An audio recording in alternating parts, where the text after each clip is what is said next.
Welcome back, students. Today we'll be talking about algebra with the area method, especially for binomials and their expansions. First off, just starting with 1 by 1s, x by 1s, and x by x's.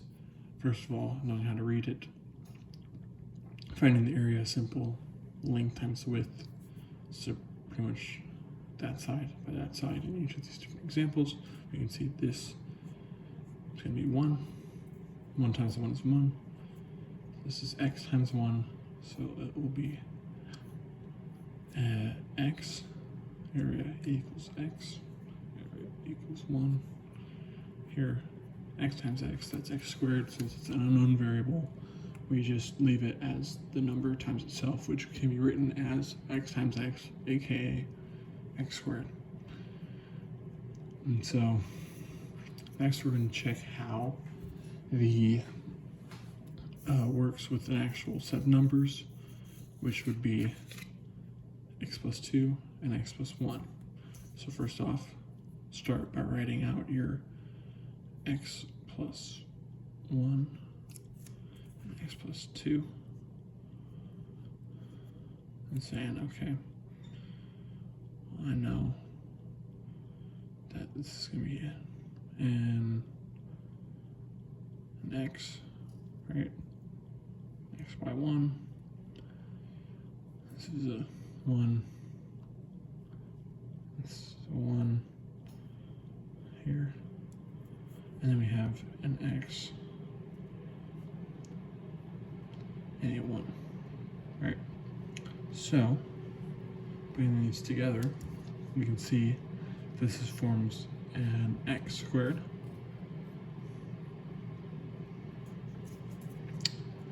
followed by x times 1. It's just an x. 1 times x twice. So 2 times 1x, or practically a 2x. And then we can see, okay, 1 times 1 plus 1 times 1, or practically a 2 times 1, which then we can count up. Okay, we have our x squared, bring that over here. Then we have 1, 2, 3. These all go to a plus 3x, and then these 2, they go to a plus 2. So by the area method, we can find that the area of this will be equal to x squared plus 3x plus 2, which also can help us solve for solutions or the graph. Next, we will check with a different set of numbers, both positive, but still just trying and figuring it out. So remember how we do it. I'll set it up for you really quickly. We have our x plus 1, x plus 2. So now we have another x plus 1, 2, and 3. So we go x times x, that's our x squared. We have an x times a 1, that's an x. And another one of these, an x times a 1, that's another 1x. Same thing over here. 3 times instead, so it's 2x and 3x. So we can already tell that's going to probably go to 5x. So we can start noticing a pattern.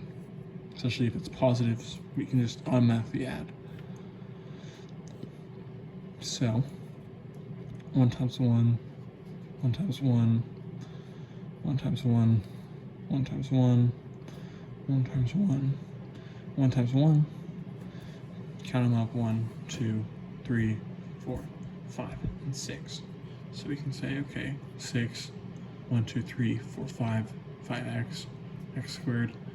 This all equals to x squared plus 5x plus 6. So pause for a little bit and think about how this might play out for a negative number, and then we'll go over that example. So in this case, we have a x minus 2 and an x plus 3. So we start at the top, our x, and then our plus 3. We got a 1, a 2, and a 3. And then over here, here's where it gets a little tricky. Is that we have an x, but now we have a minus 1. And then another minus 1, which totals to a minus 2, which is the x minus 2. So, same general idea over here, is we have an x squared, and then 3x by 1s, so 3x's. But then down on this side, we'll have a minus x twice, because there's 2 negative 1s. And multiplying that by an x will be negative 2x, which is what we'll see here. So we'll then multiply these positives and these negatives, and they'll all turn out negatives. So it'll be 6 negative 1s, which kind of shows us our pattern. And with this, we have a larger number of positive x's to negative x's, so we can cancel. And then we'll cancel them out and see 1, 2, 1, 2. So it's going to be an x squared plus an x minus 6. And that's what our algebra tiles multiply out to. Thank you.